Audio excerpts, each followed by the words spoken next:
Destroyed Nonchalance, taking culture apart one episode at a time. A social commentary podcast on pop culture, fashion, film, and music. This week we're talking about fashion critical studies.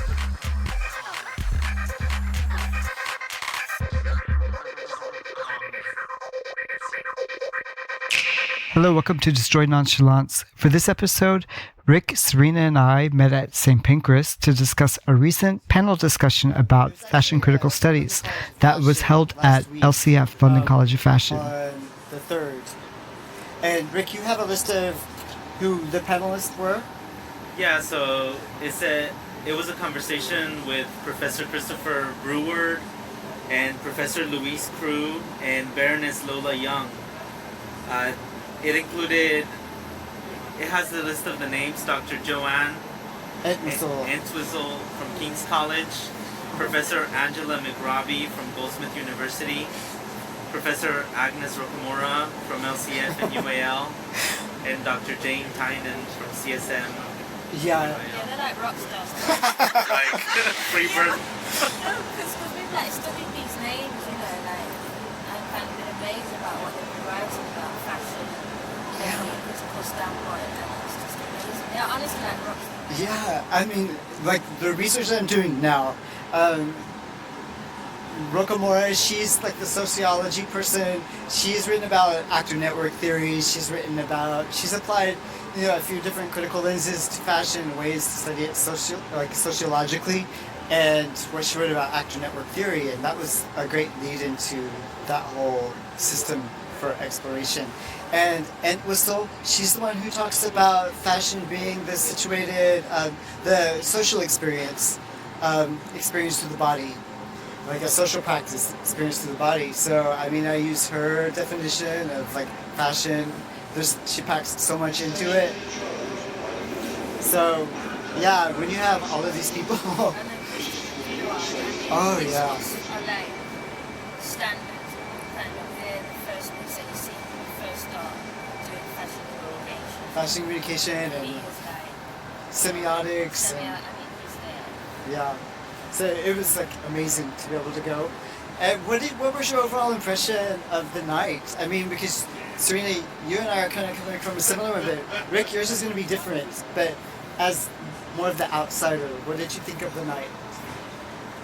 Well, yeah, I didn't know what to think whenever I knew I was gonna be going to this. So at first I just thought, they're just going to be people patting themselves in the back and talking about, some of these same like things that make sense. But I was surprised as the night went on, and they were looking at topics from different angles that I'd never really considered.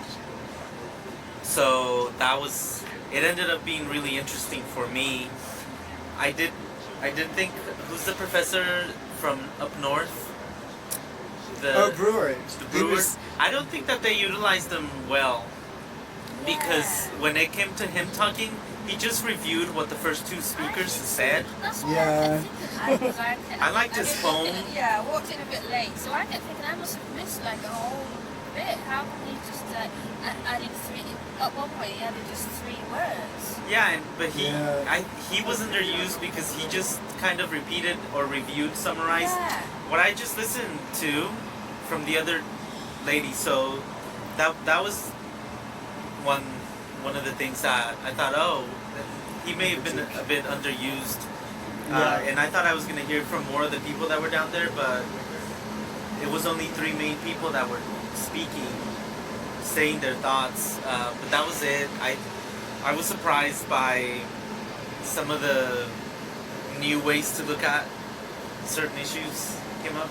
So Yeah. it turned out to be I was glad I went to it. And you could relate to what they were saying more so than you thought, maybe? Or...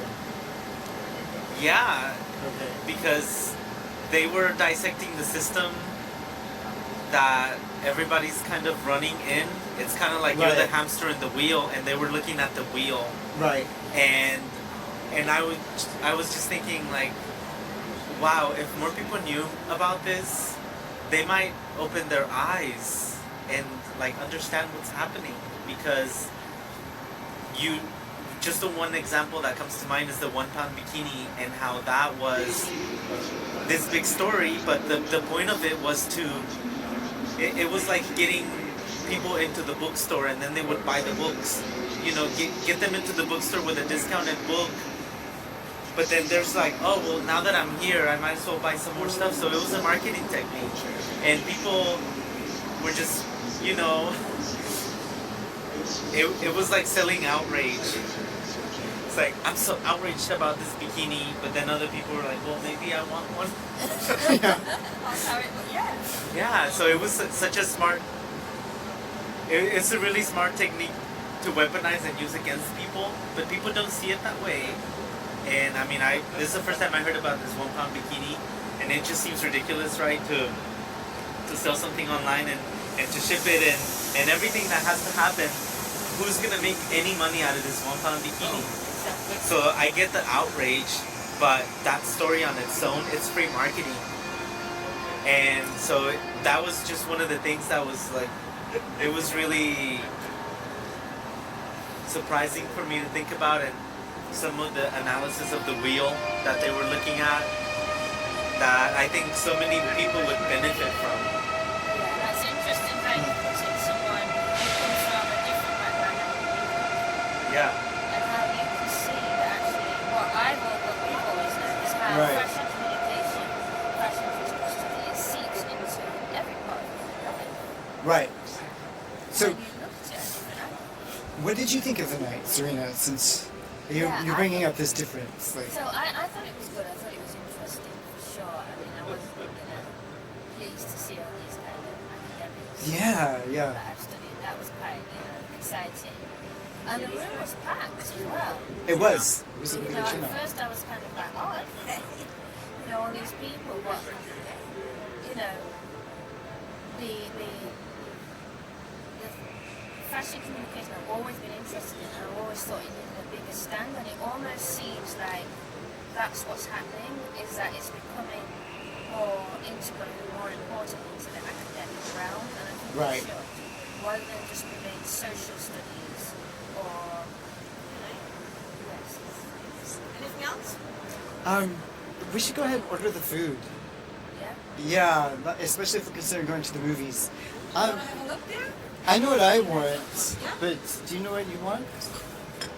I want the cod. I'll take the cod. Sorry, it's my first day, so I don't really know The cod?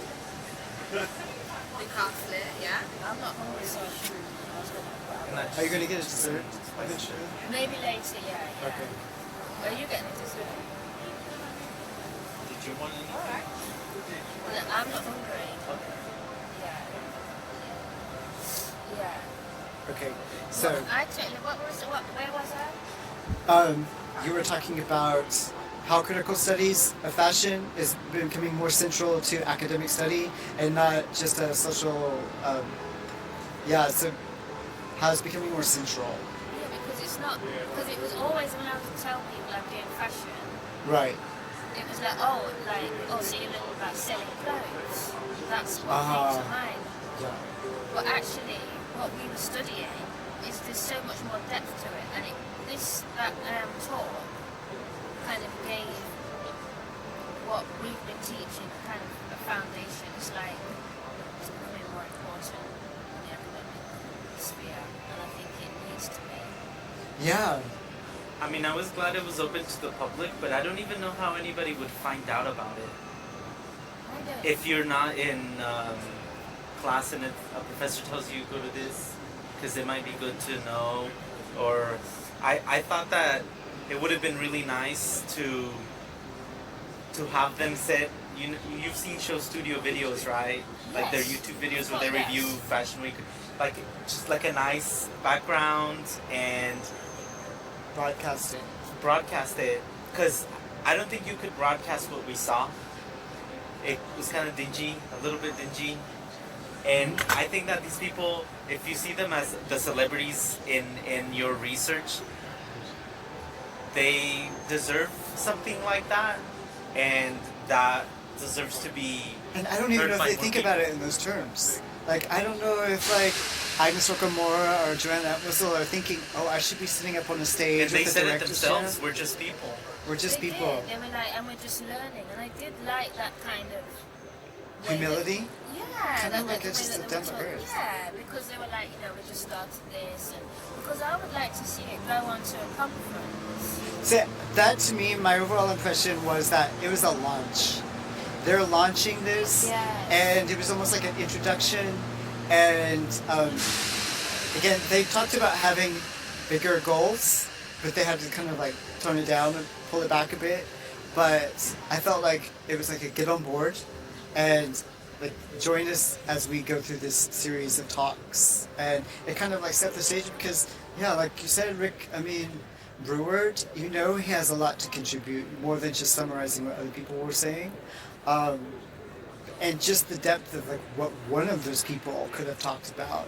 There's no way that the 10 minutes or whatever that they were allotted was going to contribute very much to, and compared to what they could contribute. Exactly. Because I think, like the fashion and race talk that Royce goes to. Right, the whole appropriation Yeah, and topic. it was just interesting that you had the main talk, and then you had other talks in the rooms in the afternoon.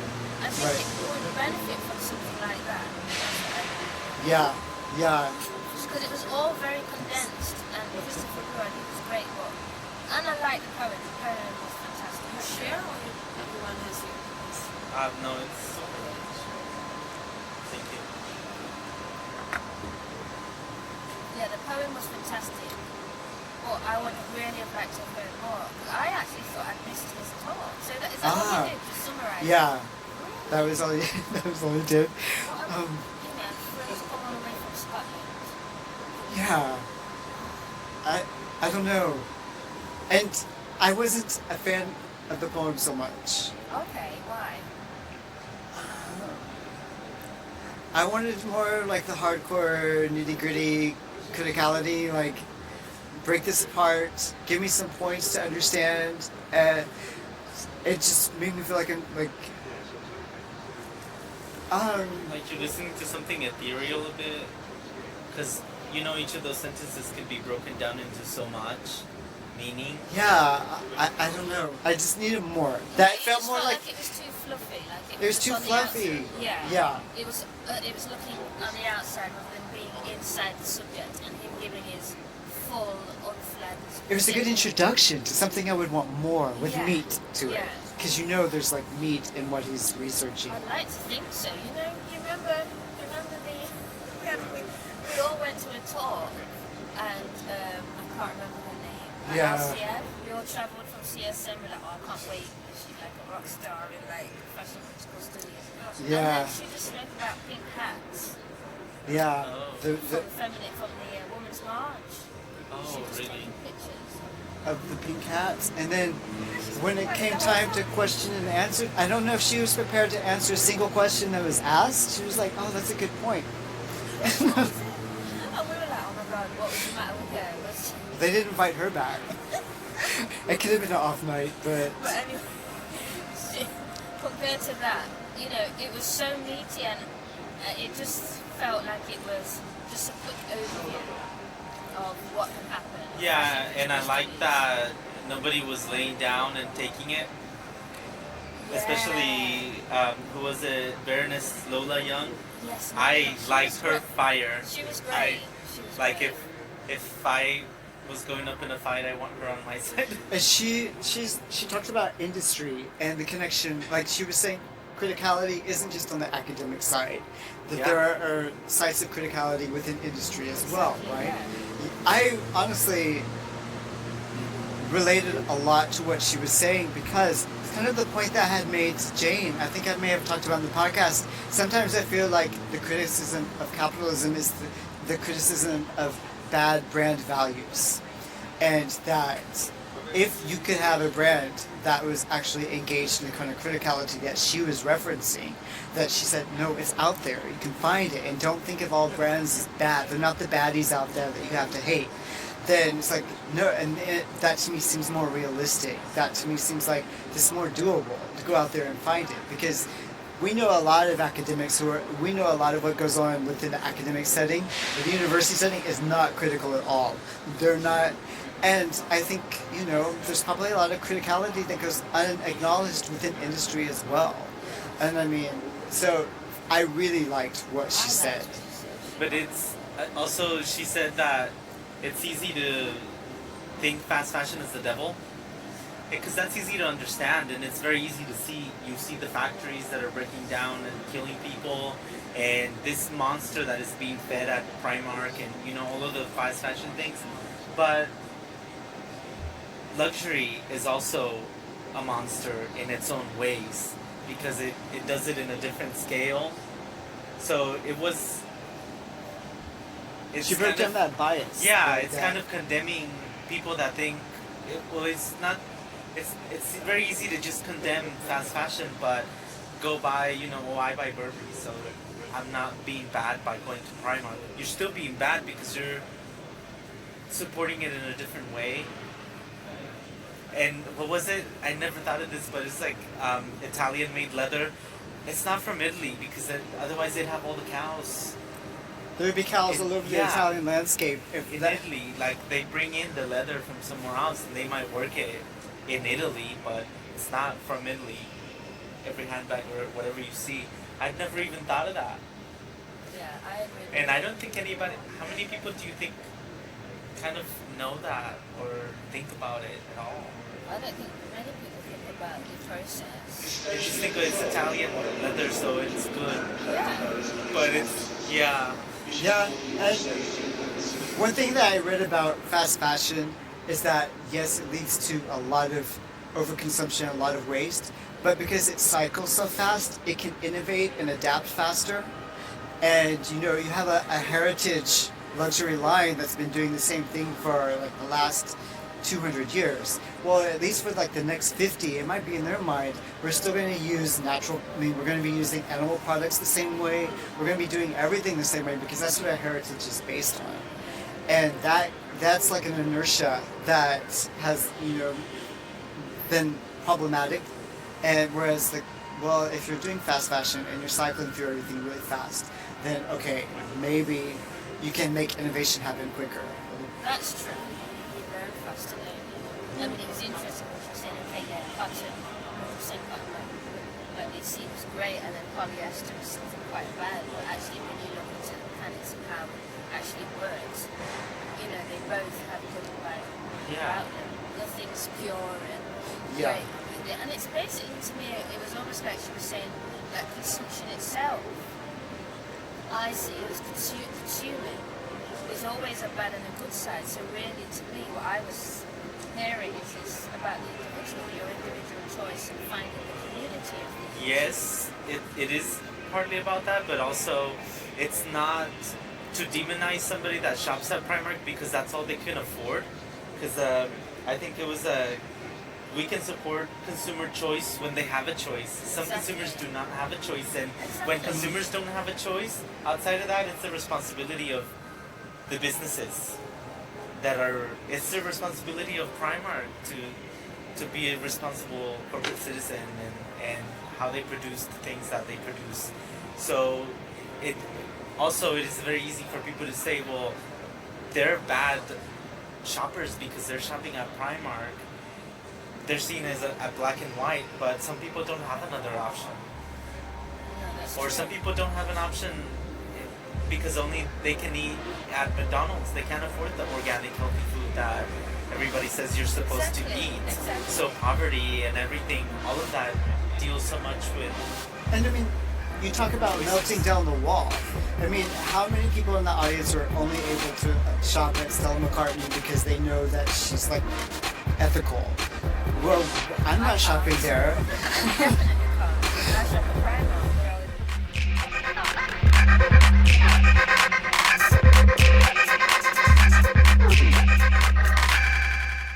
Reality is people are having to shop a certain way, and we need to get realistic about what people are actually doing. And also, by putting putting in the hands of these brands the responsibility, it's one, you're going to have more sweeping changes, whereas expecting all the individual consumers to, they're going to do as much as they can, but I've heard that consumers on their own don't even have enough power at this point to make the kind of changes that need to be made. It has to happen at an industrial level at this point. Absolutely, because another thing, I really liked her standpoint, because it is on the brands. You Yeah. know, the people that have put their values and what they do and why they do it. I think that's different. That seems to be lost. You know, why we do it. Because to be honest, I know that when I put waste away, when we always try to separate cardboard, it just goes to a landfill. Yeah, we And were sent listening Africa to or India, they a Fresh dig a Air hole. podcast where they're talking about where recycling goes and how much, like, even the eastern countries like China or smaller like Thailand, those countries are no longer taking the recycling from the West anymore. They are not. We don't want your recycling. And the U.S., for example, doesn't have modern capabilities of actually taking all of the recycling, so a lot of it just ends up in a landfill, or a lot of it can be contaminated with one thing that has food, so that's it for that recycling, and it's such a broken system. It's such a You try to be disconnect. good. We have a recycling thing, but doesn't make it. But it makes no difference, because apparently people in India they're getting letters and bills from somebody that lives in England, right? And it doesn't get destroyed, it gets sent over or sold apparently to places like that. They dig a hole and it's just left, and then it goes into the river system and all Wow. sorts. Yeah, in India, I mean, it's a mess. You know, so it is on the brands. You know, those top corporations that are making a lot of money out of And the top companies as well, because, and I think Whoopi Goldberg, because we watch The View all the time, and she's been very militant about the fact that Amazon, Facebook, Apple, all these huge, Google, these huge corporations have essentially shut down a lot of the mom and pop shops or the malls or the high street. They talked about the high street and all of that being replaced by screens and apps. Brewer mentioned that. We're still doing the same things that we're used to be doing, but now we've incorporated digital technology, and it's just kind of made it more expensive because we don't get the mom and pop shops that we used to have. Yeah, now we and have those companies haven't been responsible. They're making millions and earning so much, and they're using the infrastructure and the system, but they're not giving back to they're the not people. paying taxes. They're not paying taxes, Exactly. and people don't have the choice to go support their local whatever because it's not there anymore. And so the industry and the companies are not contributing. They're not giving back to the people that are supporting them. So I mean, they've talked about some options like giving people stock, or having those companies give people like money back, like dividends, because so much of what they're doing is displacing so many people, and they're not being responsible about the effects that they're having And that's in the word. society. That's the word, the responsibility. There was something that happened a few weeks ago, and I should have looked more into it, but it's where the CEOs from these companies kind of gathered, and they kind of made an agreement amongst themselves. And Ariana Huffington wrote about this, where they were like, we need to redefine capitalism, and we need to redefine what a stakeholder is, because it's been too limited. Oh, our food is here. Who's that chips? No, this is yours. Oh, okay. Yeah, another cause.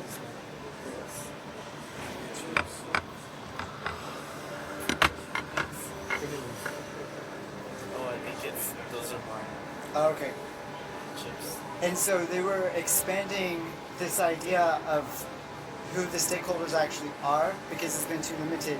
And it kind of goes back to, Henry Ford, for all the bad stuff that he did, for all the good, for all the good stuff that he did make it so that he was paying employees enough to be able to afford their cars.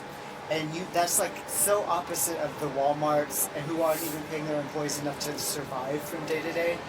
So it's smart to kind of redefine the role of like the responsible brand to pay more attention to the stakeholders, because you don't want to deprive the people who are working with you to the extent where they can't even afford your products anymore. But almost it's that a strategy that they do. They kind of push consumers to the edge where they just buy it as a need and don't actually give it what they want, because then they'll be satisfied. If we keep needing, then we're always going to keep coming back. Yeah, no, that's true. I know Yeah, that's but just- then I the know that's joker's cynical, gonna but- happen but because it you keep does pushing happen. people. But it does happen. It does, you know? Oh, we can keep it. Yeah. So, what else? What else did they talk about? I liked the first speaker. Who went first? Oh It yeah, was Angela. Tell me about Angela. Angela 'cause McRobbie. I missed that. I missed that part. She talked about 4 factors that 4 big themes that I thought would be really. I mean, I'm hoping my research touches on this, and I need to work this in. She talks about the dissociation, where people aren't understanding the connection between what they do and scale, and how problems in production and consumption all link up. So there's a relationality that needs to be understood. So make the association rather than dissociation. Then there's biocommodification, where people understand that certain bioproducts are bad, but they don't look down on feathers as much as they look down on fur. People are not arguing as much about feathers as they are about fur, and about leather. And she's like, biomodification needs to be understood as a contentious commodity in general. Then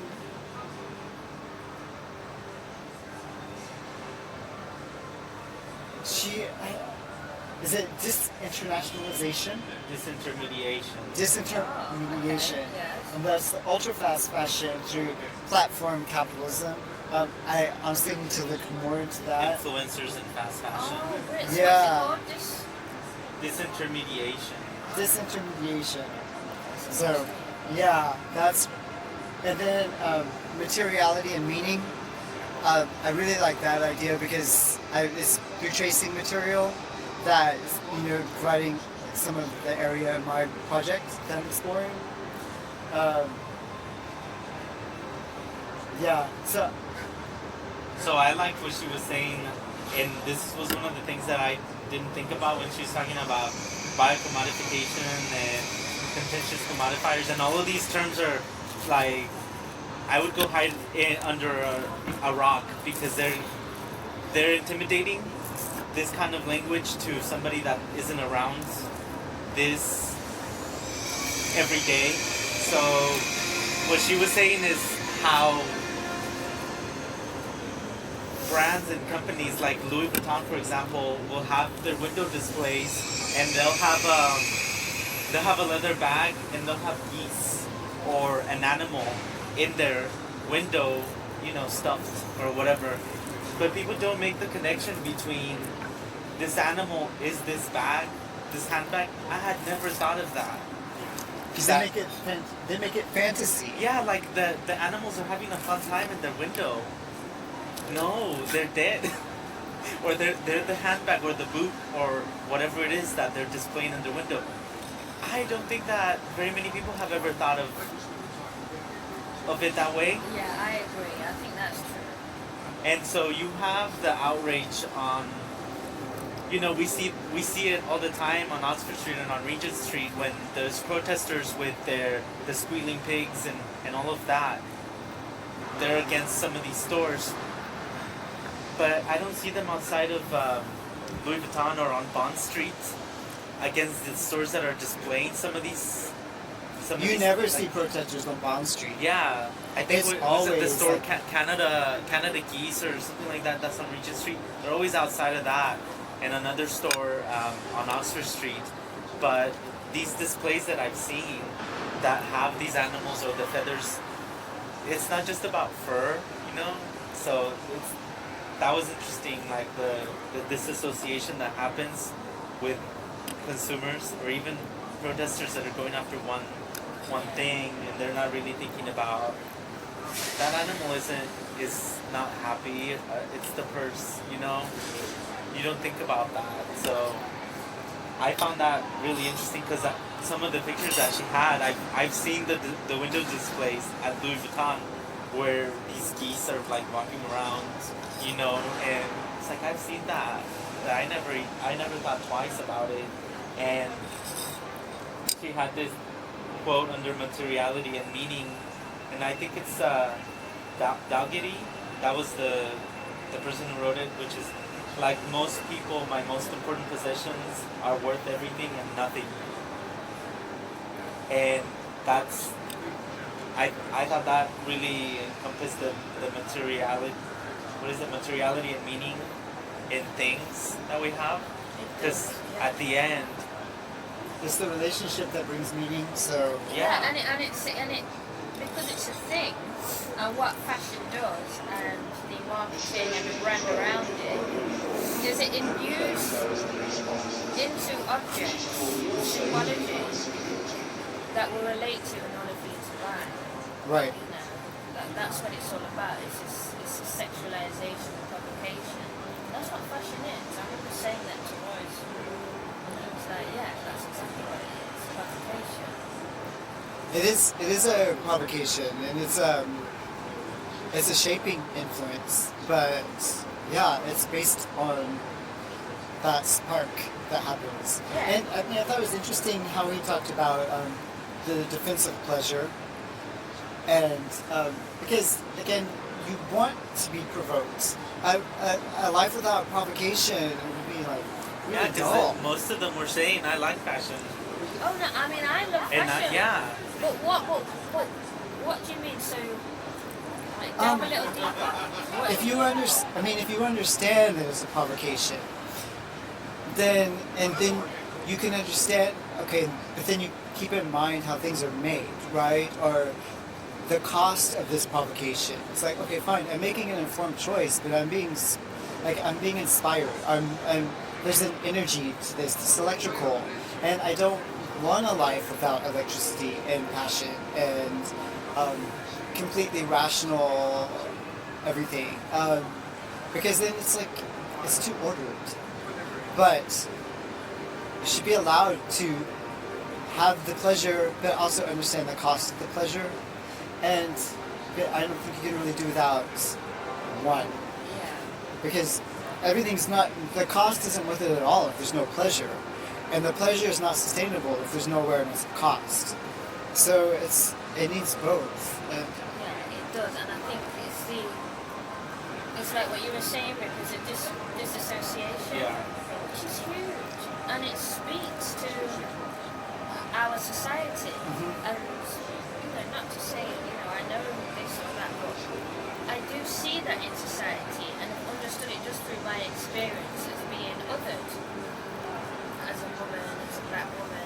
Right. Is I can see the disassociation of people that are living in a society, and if somebody says recycle, you recycle, or buy this because it's lit, and people buy it. Yeah.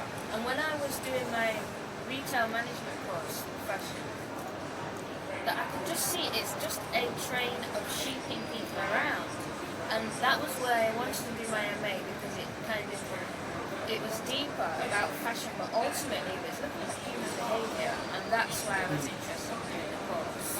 Right. Yeah, because fashion does seep into, because we all clothe ourselves, but it speaks to why you make your decisions Right. and what that meaning is to you. Yeah. And there is that tendency to think, like, to treat it as sheeping people around. But that's so boring. It's so boring. Yeah, Like, but it makes money. it makes money, but it's a way of monopolizing who's making the money. And if you make that choice dynamic, then you're really making it more competitive between brands. Yes. And I'm all for that, because shipping it is easier for their side, for the production side. But no, that's so boring. And I think that that's eventually an old way of looking at it. I hope to, yeah, I Yeah, think so so.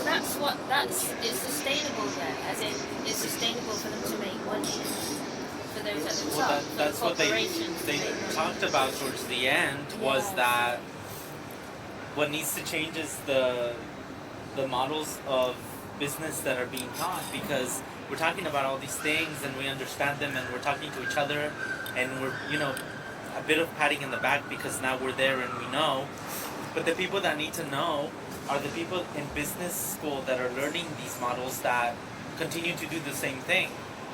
Well, And- okay, but I can push back on that too, because like one of my best friends from university, she went to one of the best business schools in Italy, and her whole dissertation was on her master's dissertation was on sustainable supply chains, and the business schools are not approaching it in such a one-dimensional way. And like her whole thing was like, no, we need a new way of like making this stuff. We need to really consider what's going to work. And but how many fashion critical academics are talking to business school leaders? Like, I don't know, but if they were, then they would, I mean, there are good business school examples out there. Well, I think once you leave school and then you go into the real world then, you go into a business like Disney or you go into a business like Apple, there are things that work for them and they will keep doing the same thing, and that's what I mean by It has to be the person's initiative And that goes in, just like your friend. It was her initiative to look at that Yeah. and to study that, and once she goes out, maybe she can take that with where she goes to yeah, make some change. So it has to. there is structure for the brands. Like once you go into it, you're part of a culture, but the culture can also be broken down to the people who are making it up. And you have people who are dealing with issues at home having to go into the office to do this kind of work, and they're not totally disconnected. Brands aren't this other being that's out there that's totally disconnected from daily life. It's constituted from the behaviors and the practices of the people who are part of society in other ways. And I think remembering that, and by not making critical fashion conversations just happen within the university, and inviting the dialogue and the exchange thing, the people who are working with the brands and the people who aren't working with the brands, but it's like they're gonna have a broader understanding, and that's good. That's why I think resonance is really important. Yes, and I think Lola, that's why she's so good, not coming from a necessarily academic background, but the same as the other academics or the tutors or professors. She's been on the ground working within, Yeah. and that's why I kind of respected her point of view, because she was seeing it as it were, rather than us or academics or Christopher Group, in this kind of ivory tower talking about, criticality. That might have been why his poem was hard to appreciate after hearing her. Yeah, because because- she grounded it, you see. Yeah. Actually put it in, rather than we're all talking about these great theories and concepts. I have Actually, clever wordplay, but no, she has real work with brands. Exactly, and that's why I respected what she said. And she did kind of put Christopher Greer to task when he was talking about, I said a few words about the 80s and how life was back in the 80s when I was a student and how it was like this and that. And then she said, actually, what I remember of the 80s was that it was really hard for women and black women in particular. So let's Right. not, romanticize that time. And I thought that was brilliant. Yeah. And so needed. Because it isn't that one. Because we do look back in this kind of nostalgic sense, and that's what causes narrow-mindedness. If you think, back when things The glory were- days, the golden Exactly, age of and that's this how and we that. got to where we And I got like to. some of the pushback that happened at the questions at the end, because it wasn't like, I think one of the questions was, how do we get more black people to be in these positions so that other black people coming up will want to be in these positions? And she was like, that's not a good way to look at it, because you shouldn't only want to do something because you see others doing it.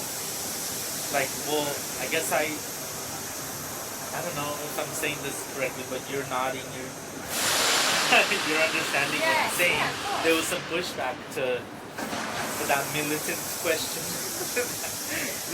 She was very militant about it, and it's like, well, actually, no.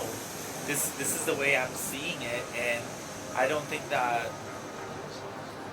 people generally do something only because they see others of their race doing it. Because there's a thing about representation and like young people needing to see themselves represented in movies, and I think that can be seen on its own differently than like the way she was trying to say academics need to be. We need more diversity in academics so that more people will want to be. I think that the problem with academics and going into that field is that that's not the dream that's presented to people, as far as like you'll be rich. You really have to want to do that field to be a professor or to be an academic, because you know you're not going to be making a lot of money. So maybe instead of looking at race and color, you should be considering that we should appreciate academics more on the way that we pay them and on the way that we value their work and their contribution, so that more people will say, well, that's a good paying job, and it is a good thing for society if I go into that job. So that was interesting to think Well, about. I thought it was interesting, I have to say, because just, I mean, just her being there for me kind of made a difference. It made it more, I resonated more with what she was saying, and not necessarily because she's black and a woman, but because what she was saying had meaning. Right. And I guess maybe there is a conscious relation of me seeing her represented as, being on that panel and speaking with such integrity. It did Right. make me feel positive about that. So I did take umbrage with her kind of denying the fact that it shouldn't just be about representation. Of course it shouldn't just be about that. But when you don't see that, when you don't see yourself in a majority society, Yeah. it does make a difference.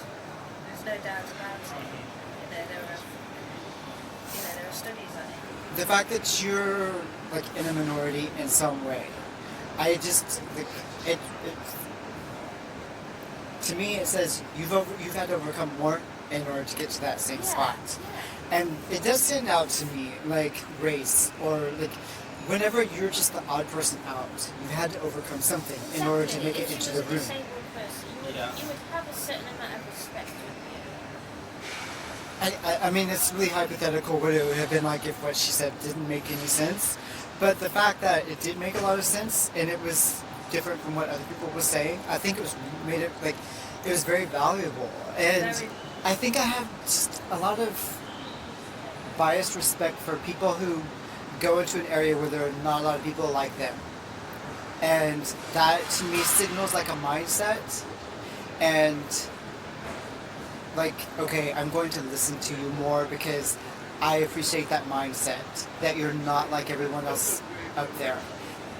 Yeah, I don't know what it is about it, but the fact that you've gone someplace, you've pioneered a position, you've gone into an area that could have been hostile, maybe not, but you've overcome either just a perceptual barrier, or you've done something that like you look different.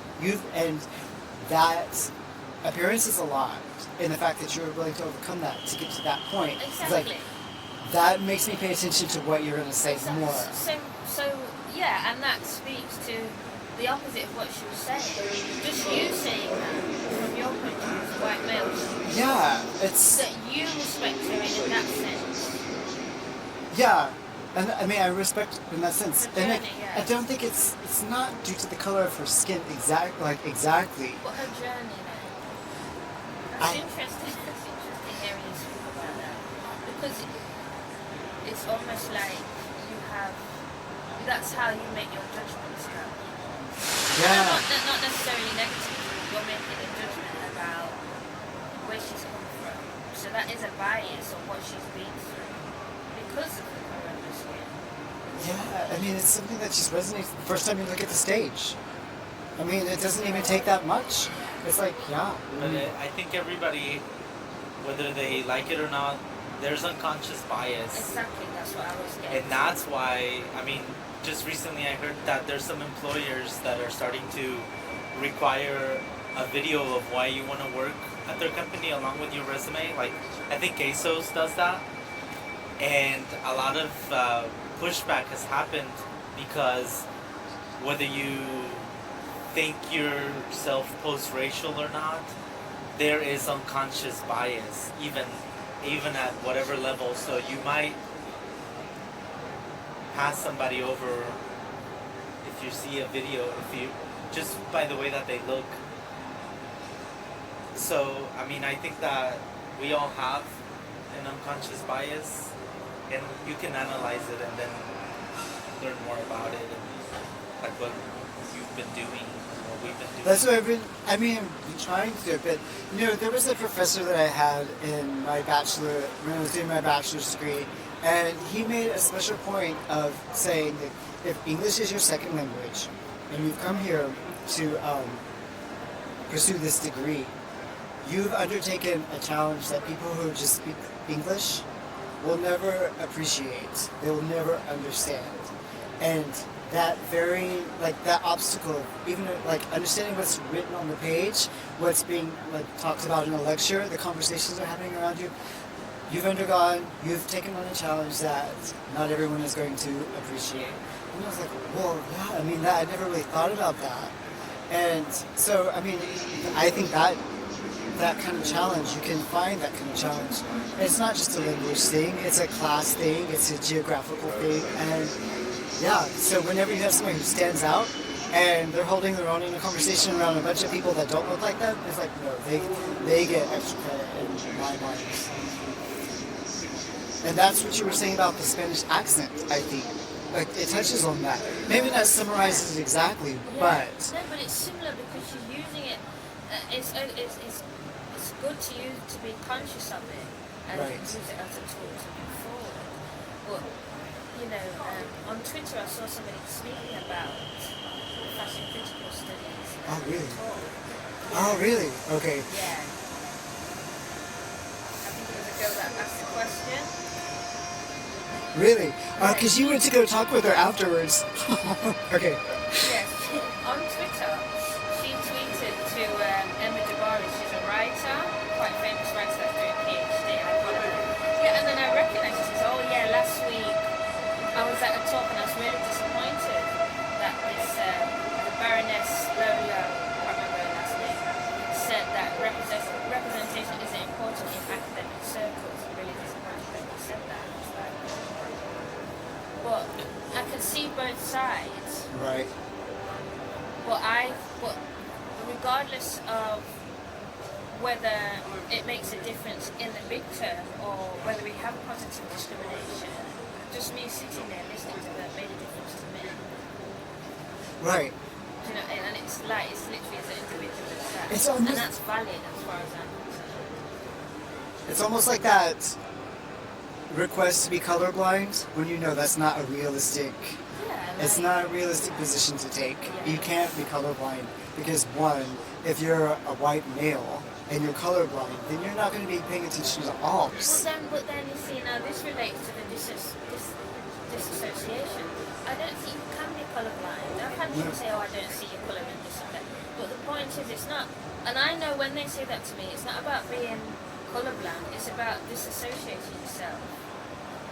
Right. From- Patting yourself in the back. Well, yeah, you're exactly. You're dissociated from me as an individual then, because it's all about how we're socialised. And as far as I'm concerned, we're socialised in different ways depending on which majority or minority you're in. Definitely. And I think that, if you're if you're the mainstream majority, and you're making this claim to be colorblind or any kind of blind, basically what you're asking for is, let's leave this packaged up so that way we don't have to do any self-reflection. Exactly. It's really interesting because I don't know if you've watched Red Table Talk with Jada Pinkton Smith. I've heard about it, but Well, last week she had some transgender or transsexual woman, white woman on. Yeah. And it was so interesting because she was saying, oh yeah, you know, when I was a male, I knew I had all this privilege because I was a white male and I could just do exactly what I wanted. I felt that. And I thought it was such an interesting perspective when she says, and it's almost like she's gone down in the hierarchy because she's turned into, because she's now a woman. Yeah, because she's trans now. And she can see the difference the way people look at her. Huh, that's interesting. It is. Watch it. It's on Instagram. Put Jane Pancras with it. Yeah, no, I like that. I just have. Anything else? Coffees or dessert? Do you want to do dessert? Okay. But okay for now. We might change our mind. Alright, that's fine.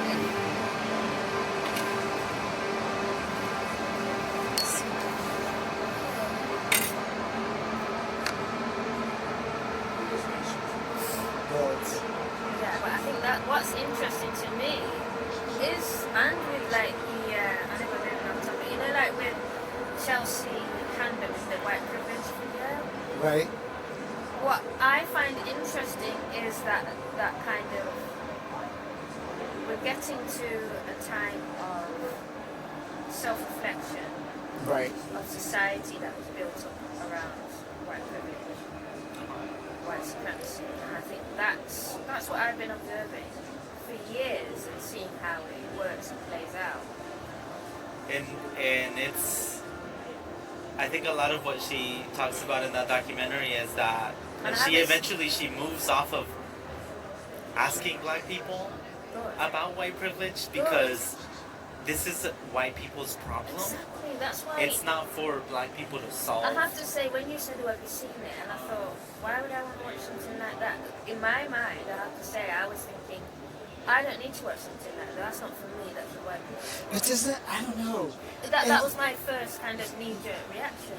Okay, I mean, I can understand, like, solve your own problem, but if you don't ask anybody who's not white what's been going on, it's like being a blind person in a room just smashing around, and it's like, okay, stop smashing around, but you don't understand the damage that you've done.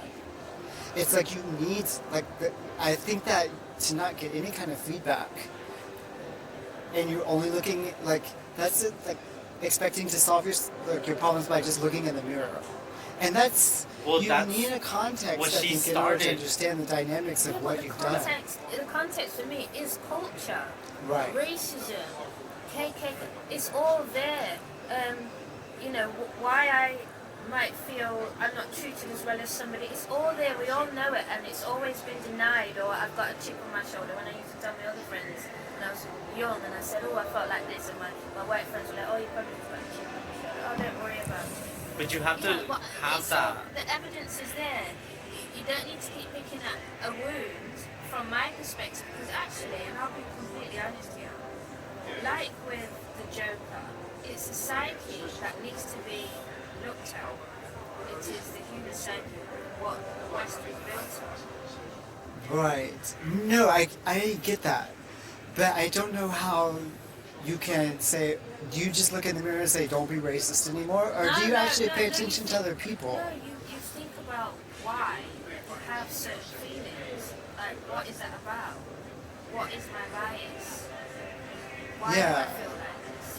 But What's do you- the history of it? Well, the process that Chelsea went through, Was other some- people have to go through. You have to go through talking to black people and seeing, or not just black people, but Hispanic, Latino, Asian people, just somebody that is not white people, and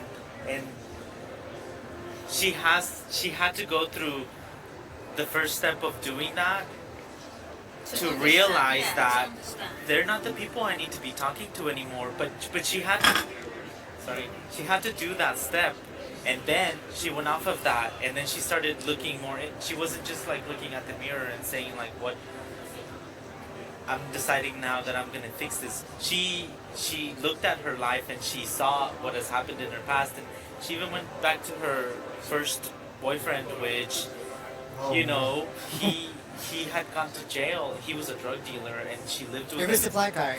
And Yeah. time after time, they would be in a situation where he would get arrested and she would be let go. Yeah. side by because- side in the same situation. She got to go, and he ended up spending years in prison. Years in prison. And that doesn't surprise me one bit. But at the end of the documentary, she does go back and talk to him about his experience. Really, her ex. Yeah. Yeah. She hadn't seen him in so many years, and the family and everything, because she lived there. She ran away from home. On Jada Pinkett Smith, I heard her say one comment about that. She used to say to the mother, "Oh, you've got a big butt or something." Yeah, like, Yeah. and she realizes now how that can be kind of seen as being quite off. She just felt she could just talk about her body and touch her hair. Yeah. Yeah, that was interesting, but I didn't go further into it. I probably will watch it. No, I probably won't actually watch it. So what you're saying is don't ask other people how to fix yourself, but once you No, but realize... there's a process. I do understand what you're saying. There is a process, but I think the process has been going on for like 4 years. Yeah. So the evidence is there. I don't know that it has been going on. Yeah, no, maybe not for you. But you know what I mean? No, but for the Maybe you're people talking that about need two to different do processes. it. No, like white people looking at white privilege is just a thing now. It's a thing that's happening now. It hasn't been happening. Systemic racism has been happening ever since slavery ended. It just turned into something else. Yeah, But it's still systemic racism. And it's Right. now when she went to talk to the white people, they were like, well, they had all of the talking points that you think, well, they get into college because of their skin color, so there's that privilege. I don't have any privilege. I'm the same. Their bias is just built into what they're saying. Yeah, and they Like, believe that they haven't gotten to the part where, Chelsea got famous by being trash Yeah. and doing the trash that she did, and then she started like looking at that and looking at what was going on, and then trying to understand it. And remember, she did that. She had a show before, a Netflix show, and then she did 4 documentaries looking at religion and race and drugs and different things like that. So I like what she's been doing since her Netflix show, because I never watched the trashy celebrity show That's that what she I had. thought she was from the city, so I don't Yeah. know much about this. And maybe the fact that you're telling me about her life and opportunity to her past, which is Since- what it's about. And I Right. don't mean about, oh yeah, I'm not raised. It's like, look at your life, who you are, how you got there. That's because, to me, I see privilege as you never have to look back, because there's always a choice. But when you're like brought into a world and you're socialized to think you haven't got a choice, Right. to friends, close friends, that we've all grown up the same, that you don't have the same choices. Right. So that person's always got a choice to make. So no, you shouldn't have a choice to pick or find out or be voyeuristic about, well, what's your experience as a black person, or what's your pain like, so I can understand my pain. It's there. Find it like within yourself. And I'm not just talking about race, but as a human race. That's how I look at it. It's really kind of step back from it. It's the West and how we look at mental health, how we relate to people that are different. Right. The whole thing is kind of looking at. Have you watched Yeah? That program. Yeah. No. Years and years. Oh, yes. No, we yeah. haven't finished watching it. Okay. Did you finish it all? No. Okay, You need yeah. to watch it. Yeah, no, we do. But when I talk about that, I'm talking about the human problem, and that's why I do a lot of spirituality, and I'm really interested in all of that type of stuff. Right. Because it brings you down to the individual and not like so much society, because we're all on that kind of treadmill. Right. And it's depending on where you are on that treadmill and whether you look up or who you look down on. And if you just look at that, it can send you crazy and make you go like being an activist, or make you be like on the right or the left. What I'm hoping is that everyone's starting to take responsibility, individual responsibility Right. of who you are as a human. Are we virtue waving with this podcast, for example, by talking about what we think is right and then making a show of what we think is right because we're mediatizing it? So to a certain extent, but pushing up against that sometimes. I do ask myself, is this okay? Is this right? Yeah. And that's why I keep saying, is it okay to talk about ourselves so much? And, Right. do you know what I mean? Yeah. In a sense. Because I feel like we have to give something. But I appreciate what you two are saying, that we are just by being, just by... Yeah. You know what I mean? Because you know the idea that the personal is political. So if you're talking about the truth of your personal life and what you do every day, that is political. And then building on that by like, okay, now here's some critical tools that you can apply to the rest of culture. It's like our personal stuff is political, but then here's how it's political, and this is a tool for understanding it. Here's a tool for understanding it. That makes sense? Yeah, that does. And not making it so rarefied that you can only hear about this in the form of a lecture. Because I would be a crap lecturer at this point. I don't know enough about this. You wouldn't be. Okay, I'm not in that position, but what I can do is reflect on this stuff. Yeah, only by experience, but by knowledge and the way that you speak and communicate with people, you are up there. So don't ever think that you're not. No way. Oh, come on. I see you as a teacher, for sure. I like talking about it, but it's not from... That's No. all you need. That's all students look for from a teacher, someone who's interested in what they're saying. Are we done? Yeah. Okay. Well, I appreciate all the listeners that went on this journey with us. And I like this conversation. Yeah, I like it. I mean, I love talking. Yeah, it's easy. It's really easy. And it's interesting, like what we're talking about. So, Yeah. yeah. Okay. And so, we all want to get to the next panel discussion, right? The critical fashion panel discussion. Yeah. I don't know so when there's it going is, to be but- another one. There's going to be like they mentioned 2 more that are happening, but they're Yeah, spaced out pretty months apart. I think months I apart. definitely. Okay. Yeah, sure. We'll look those up and we'll make sure to get in. Yeah. All right. Well, thanks for listening. Thank you. And Bye. Bye. bye for now.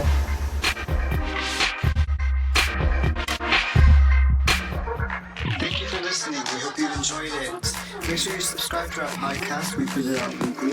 And follow us on social media. We're on every platform. Instagram, Twitter, Facebook. We're everywhere.